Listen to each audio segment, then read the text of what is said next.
here we are. Hello, thank you very much for this opportunity, and thank you for these beautiful words you have said to everybody. And my name is Eurico Ngunga from Angola, and I'm going to present to you some ideas, some works we have done in Angola. Specifically in scientific and industrial strategy for development of Angola, of Angolan economy. Of course, we have many things to speak, to talk, to tell you, but I'm going to be quick in my presentation. So, of course, I'm going to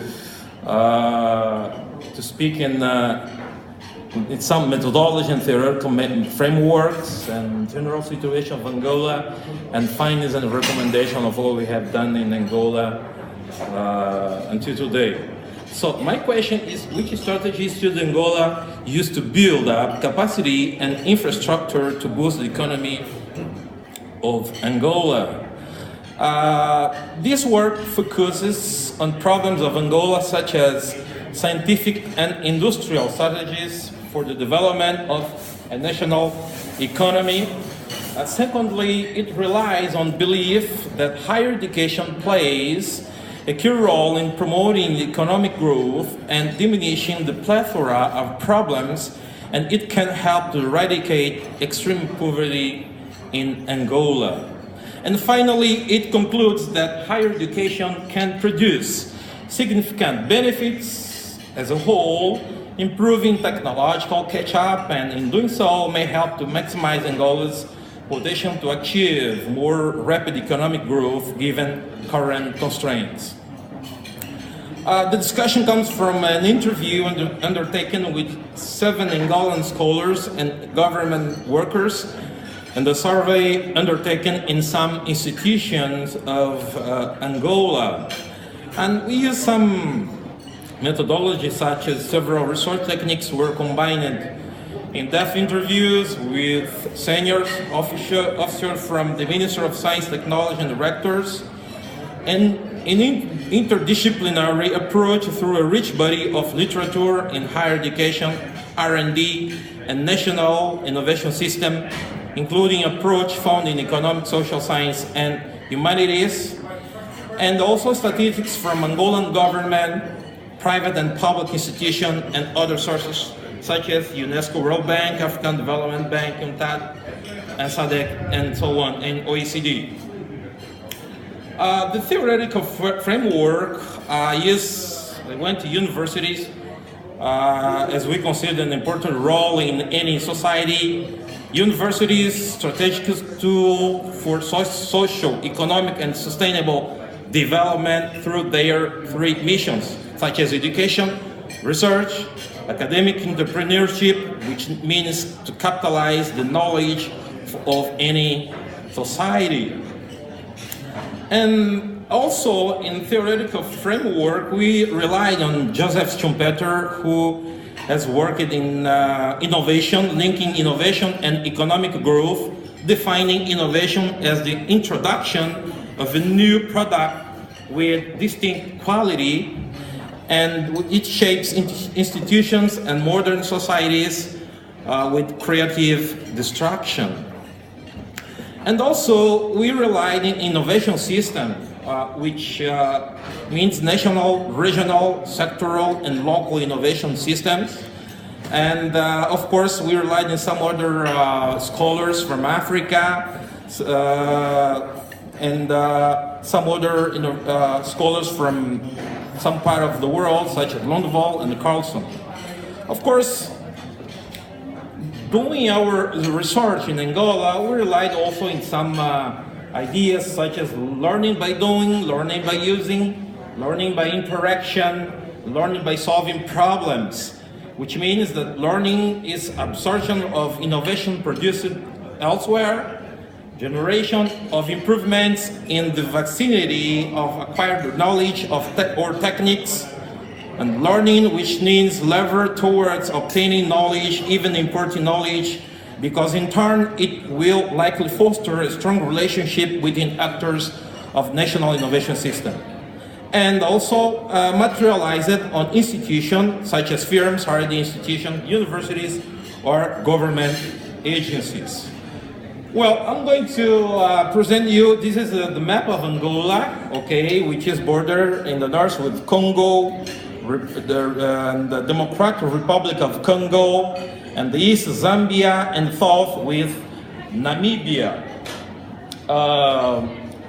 In terms of the general situation of Angola, I present you some economic situation, some indicators, especially in economic situation.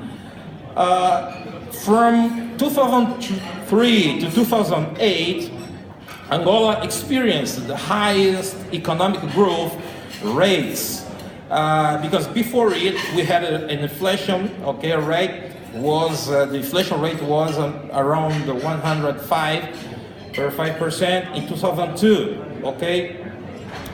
And of course, this country is dependent on oil sector, okay, which represents about 50% of the GDP.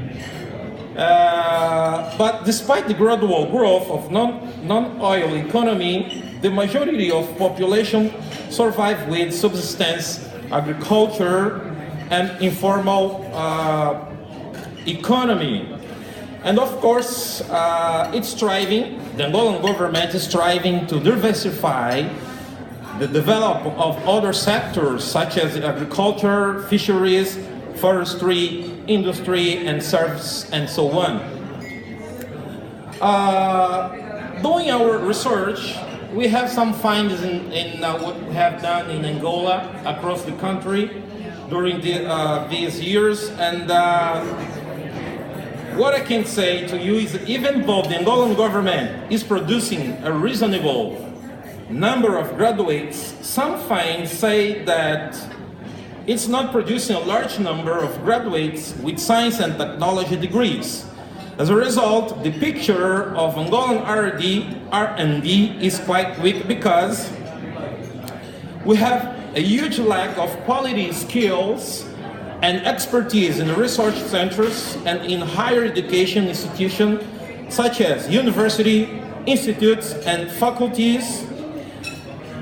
And the Angolan firms, industries, enterprise as a whole are seen here as a set of professional financial organizations, but many of them suffer from a large deficit of expertise, hampering the innovative, which means process and product innovation activity in order to boost the strengthen the national economy, which this makes it difficult to grow firms beyond a city.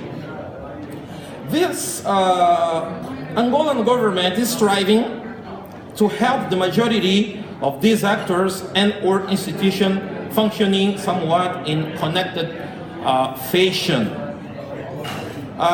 Today, the reality in Angola forces government to strengthen the institution to tackle the global competitiveness, which is increasingly fierce. Thus, industry is no exception. And the Angola industry is not deeply engaged in the designs of scientific and technological development, even though the Angolan government is likely to working towards an engagement of some institution of higher education across the country. So it's known that from this symbiosis arises innovation that will promote the strengthening of them in the competitive and economic plan. There is an inherent challenge in how complex and complicated matters of science and technology be presented in concrete terms for the benefit of policymakers and industries, especially challenging in fields where the nature of research is highly abstract. And there are gaps in weakness in handling technologies due to the weak capacity of professionals to effectively and efficiently use the technical equipment purchased. It's just to say that we have, in Angola, we have received import a lot of technologies from abroad, to put in the country, but we have had some issues in terms of skills to manage these technologies. So that the Angolan government is striving, to put this young generation in having some other skills to handle these technologies, so that we can put the country the pathway of development, of course, and to emulate, of course, these technologies, this knowledge, in order to we have more capabilities in short times, maybe to build and rebuild some technologies from Angola, within Angola. So to build up a strong economy, the actors or sectors must systematically focus in many areas, such as the effectively addressing the eradication of tropical diseases which plague Angola, clarifying oversimplified policies, thereby permitting the state to address the solid investment in R&D initiatives, programs of knowledge and technological transfer, a technical training plan, in short, medium and long term, as part of an institutional development project, with workshops for existing workers to beef up their skills. This is what we have done in Angola, especially since we got the peace in 2002, working with some scholars from abroad and bringing them to Angola, and giving some courses, of course, and changing our knowledge in the ground. Of course, it giving us some useful knowledge and mindset in order to figure out what we can do to boost the economy. Of course, working with some scholars in the country and in some universities. Of course, the most problem that we have in Angola, of course, is the infrastructure, okay? I was talking with some colleagues here in the conference from Japan, and they asked me, what is your big issue in the country? And I said, okay, the big problem that we have in Angola is related to infrastructure and funding. And he said that, okay, in Japan, our big problem is that we don't have young people going to university. And I said, well, I think you should, visit more your wives who are doing something interesting, I don't know, to have more students, young generation into university. I was talking to them. Well,